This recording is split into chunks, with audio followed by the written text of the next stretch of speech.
కానీ మా ప్రభుత్వం వ్యక్తిగతంగా ఈ వ్యవస్థల యొక్క విలువలని తగ్గించడానికి మేము ప్రయత్నం చేయదలుచుకోలేదు అధ్యక్ష. అందుకే మా ప్రభుత్వం ఏర్పడ్డ తర్వాత రాజ్యాంగబద్ధ సంస్థలైన కేంద్ర ప్రభుత్వం కావచ్చు, లేకపోతే గవర్నర్, అదేవిధంగా న్యాయ వ్యవస్థలు కావచ్చు, ఎన్నికల వ్యవస్థలు కావచ్చు, వీటన్నిటితో సత్సంబంధాలను ఏర్పాటు చేసుకొని ఆ వ్యవస్థల్ని సంస్థల్ని గౌరవించుకుంటూనే తెలంగాణ రాష్ట్ర ప్రభుత్వాన్ని ముందుకు నడిపించే ప్రయత్నం చేస్తున్నాం.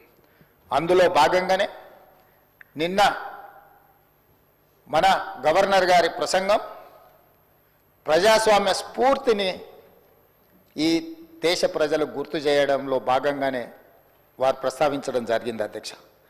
అదేవిధంగా అధ్యక్ష, నేను మిత్రులు శాసనసభ్యులని మేము 6 సార్లు ఎన్నికైనాం, 7 సార్లు ఎన్నికైనామని, 10 ఏళ్ళు మంత్రులుగా చేసినామని, 10 ఏళ్ళు తెలంగాణ ఉద్యమం చేసినామని గొప్పలు చెప్పుకునే వాళ్ళు అక్కడ మీడియా సెంటర్లో మాట్లాడుతూ ఇది కాంగ్రెస్ పార్టీ ఎన్నికల మేనిఫెస్టో లాగానే ఉంది, గాంధీ భవన్లో తయారు చేసిన ప్రసంగం లాగానే ఉంది, ఇది కాంగ్రెస్ పార్టీ ఆలోచన విధానానికి ఉంది, మేము తప్పు పడుతున్నామని వాళ్ళు మాట్లాడినారు అధ్యక్ష. నిజంగా నాకు ఆశ్చర్యం కలిగించింది అధ్యక్ష. 10 సంవత్సరాలు ప్రభుత్వాన్ని నడిపి 10 సంవత్సరాలు కేంద్రంలో, రాష్ట్రంలో, అదేవిధంగా ఉమ్మడి రాష్ట్రంలో మంత్రులుగా చేసిన పార్టీ అధ్యక్షతన ఆ నాయకుడు అధ్యక్షత నడుస్తున్న పార్టీ, ఆయన మంత్రివర్గంలో పనిచేసిన శాసనసభ్యులు ఈ రకంగా మాట్లాడడం నాకు ఆశ్చర్యాన్ని కలిగించింది.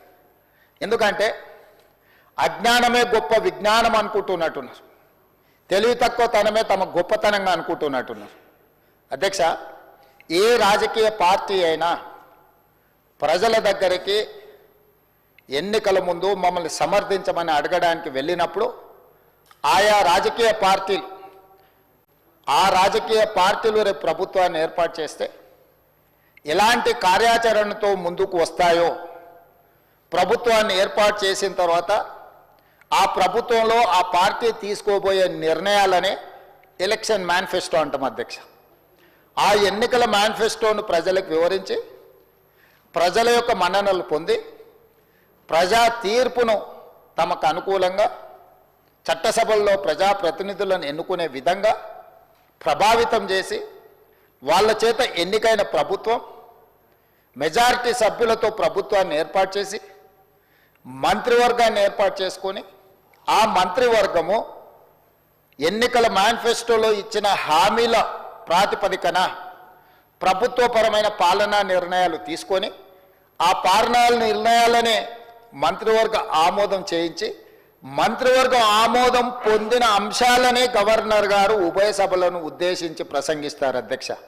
ఇది ఇక్కడనే కాదు, కేంద్ర ప్రభుత్వంలో కూడా లోక్సభ రాజ్యసభలను ఉద్దేశించి రాష్ట్రపతి గారు చేసే ప్రసంగం కూడా కేంద్ర మంత్రివర్గ ఆమోదం, ప్రధానమంత్రి గారి అధ్యక్షతన జరిగిన మంత్రివర్గంలో ఆ ప్రభుత్వం యొక్క విధానాలను ఆమోదించిన తర్వాతనే ఆ అంశాలను రాష్ట్రపతి గారు ఉభయ సభలను ఉద్దేశించి ప్రసంగిస్తారు అధ్యక్ష.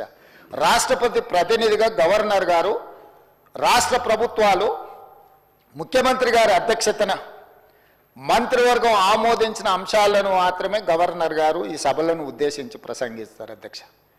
ఇప్పుడు నేను వాళ్ళకు గుర్తు చేయాలనుకున్నది ఏంటంటే, మా ఎన్నికల సందర్భంగా మా మేనిఫెస్టో, ఎలక్షన్ మేనిఫెస్టో కమిటీ చైర్మన్గా సహచార మంత్రివర్గ సభ్యులు శ్రీధర్ బాబు గారి నేతృత్వంలో తెలంగాణ ప్రజలకు మేము ఇచ్చిన మాట ప్రకారం ఆ ఎలక్షన్ మేనిఫెస్టోనే ప్రాతిపదికగా దాన్నే ఒక బైబిల్గా, ఖురాన్గా, భగవద్గీతగా భావించి చిత్తశుద్ధితోనే అందులో ఉన్న అంశాలనే మా ప్రభుత్వం ఈ 15 నెలలుగా అమలు చేసుకుంటూ అమలు చేసిన అంశాలనే మంత్రివర్గంలో ఆమోదించి మంత్రివర్గంలో ఆమోదించిన అంశాలనే గవర్నర్ గారి ప్రసంగం ద్వారా ఉభయ సభలను ఉద్దేశించి 4 కోట్ల తెలంగాణ ప్రజలకు వివరించడం జరిగింది.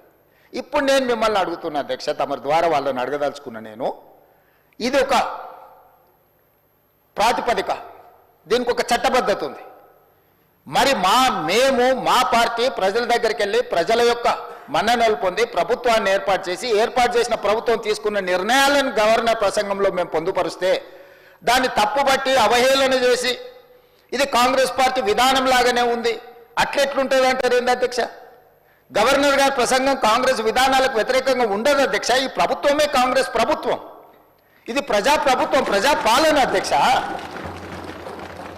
మా విధానము, మా ఆలోచనను, మేం ప్రజలకు చేసిన పనులను మాత్రమే గవర్నర్ గారి ప్రసంగంలో పొందుపరుస్తాము. ఈ మాత్రం అవగాహన లేని వాళ్ళు 10 సంవత్సరాలు మేము మంత్రులుగా పనిచేసినామని చెప్పుకోవడానికి వాళ్ళకి అర్హత ఉందా అని నేను అడుగుతున్నా అధ్యక్ష. 10 సంవత్సరాలు వాళ్ళు ప్రభుత్వం నడిపినప్పుడు ఆనాటి గవర్నర్ ప్రసంగాలు, ఆనాటి మంత్రివర్గ ఆమోదం లేకుంటేనే గవర్నర్ గారు సొంతంగా ప్రసంగించిందా అధ్యక్ష? వాళ్ళ గవర్నర్ వ్యవస్థ మీద నమ్మకం లేకపోవచ్చు, మహిళల పట్ల గౌరవం లేకపోవచ్చు. ఆనాటి గవర్నర్ గారిని వారు కించపరిచిండ్రు, అవమానపరిచిండ్రు, అసహ్యకరమైన భాషలో తిట్టిండ్రు అధ్యక్ష. ఇట్లాంటి సాంప్రదాయాలకు కాంగ్రెస్ పార్టీ వ్యతిరేకం, మా ప్రభుత్వం వ్యతిరేకం అధ్యక్ష. మేము ఇట్లాంటి తప్పులు చెయ్యం. గవర్నర్ వ్యవస్థను గౌరవించే బాధ్యత మాది. మనం రాసుకున్న రాజ్యాంగం అధ్యక్ష, ఇది మనం తెచ్చుకున్న రాజ్యాంగం అధ్యక్ష. అందుకే గవర్నర్ గారిని గౌరవించి గవర్నర్ గారి ప్రసంగాన్ని, గవర్నర్ గారి ప్రసంగంలో ఏమైనా ప్రజలకు ఇంకా మేలు చేయడానికి ఏమైనా మీరు సూచనలు చేయాలనుకుంటే వాటి సూచనలు చేస్తే తప్పకుండా ప్రభుత్వం రేపు బడ్జెట్లో ప్రవేశపెట్టబోయే బడ్జెట్లో ఉప ముఖ్యమంత్రి గారు ఆ అంశాలను కూడా చర్చకు తీసుకొని వాటిని అందులో పొందుపరిచి ముందుకు వెళ్తాం అధ్యక్ష. కానీ ఈరోజు వాళ్ళు ఇట్లా మాట్లాడాల్సిందంటే మాట్లాడతాం, ఎవరు మాట్లాడినా అడ్డుకుంటాం, ఆ తర్వాత మేము వెళ్ళిపోతాం. ఖాళీగా ఉన్నది కదా అధ్యక్ష. మన పార్లమెంట్ ఎలక్షన్లు ఇదే జరిగింది కదా అధ్యక్ష. నేనేం చెప్పినా 0 అవుతుంది, గుండు 0 అవుతుంది అని చెప్పిన కదా అధ్యక్ష. ఇట్లనే వివరిస్తే రేపు శాసనసభలు కూడా గుండు 0 అవుతుంది అధ్యక్ష. అదేవిధంగా అధ్యక్ష, ప్రజల సంక్షేమం, ప్రజా శ్రేయస్సు కోసం మేము పరితపిస్తూ ఉన్నది ఉన్నట్టుగా కళ్ళకు కట్టినట్టుగా చెప్పాలనేది నా తాపత్రయం అధ్యక్ష. అబద్ధాల ప్రాతిపదికన ప్రజల్ని మభ్యపెట్టి ప్రతిపక్షాలను లేకపోతే వాళ్ళ మీద ఆధిపత్యం చెలాయించి వాళ్ళ గొంతు నొక్కి ప్రభుత్వాన్ని మేము నడపాలని అనుకుంటలేము అధ్యక్ష. అందుకే తెలంగాణ రాష్ట్రం దేశంలోనే సమున్నతంగా అన్ని రంగాలలో నిలబెట్టాలనే తాపత్రయంలో మా మంత్రివర్గ సహచరులు, తమరు, ఈ వ్యవస్థలన్నీ కూడా, మా ప్రభుత్వ అధికారులు కూడా సంపూర్ణంగా సహకరించబట్టి చాలా విజయాలు సాధించినాం. ఇంకా సాధించాల్సినవి ఉన్నాయి.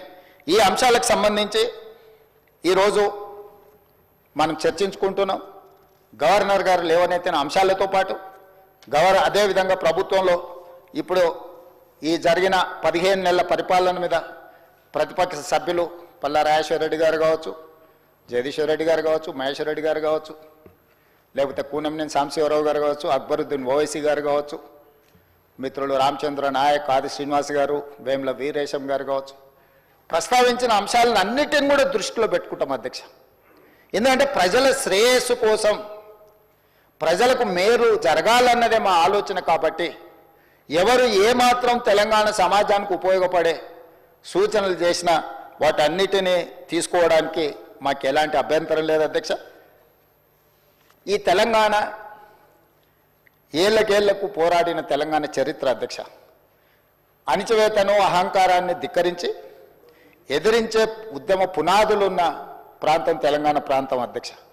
10 ఏళ్ల విధ్వంసం, నియంతృత్వ పోకడల నుంచి తెలంగాణ 4 కోట్ల మంది ప్రజలు మార్పును కోరుకొని ఈరోజు ఈ ప్రభుత్వాన్ని ఏర్పాటు చేయడం అధ్యక్ష. అందుకే ఈరోజు మేము ఇక్కడ ఉన్నాం అధ్యక్ష. ప్రజలు మార్పు కోరుకున్నారు, ప్రజాస్వామిక విలువలను పెంపొందించాలని ప్రజలు ఆశించారు. అందుకే ఈరోజు మేము ఇక్కడ నించొని ఈ ప్రభుత్వాన్ని ప్రజల కోసం నడిపిస్తున్నాం అధ్యక్ష. అందుకే అధ్యక్ష, తెలంగాణ రాష్ట్రంలో మా ప్రభుత్వం ఏర్పడిన తర్వాత ముఖ్యంగా రైతుల కోసం, మహిళల కోసం, యువత కోసం, విద్యార్థుల కోసం, నిరుద్యోగ యువకుల కోసం, వీళ్ళందరి కోసం తెలంగాణ రాష్ట్రం యొక్క అభివృద్ధి, తెలంగాణ రాష్ట్ర బ్రాండ్ ఇమేజ్, తెలంగాణ రాష్ట్రాన్ని ప్రపంచ దేశాలతోనే పోటీ పడే విధంగా ఈరోజు పెట్టుబడులను తేవడమే కాకుండా ఈరోజు సంక్షేమము, అభివృద్ధి, పారదర్శక పరిపాలనను తీసుకురావాలన్న తాపత్రయం, ఆలోచన, కృషి ఈ 15 నెలల్లో మేము ఏదైతే చేసినామో వాటికి సంబంధించిన వివరాలను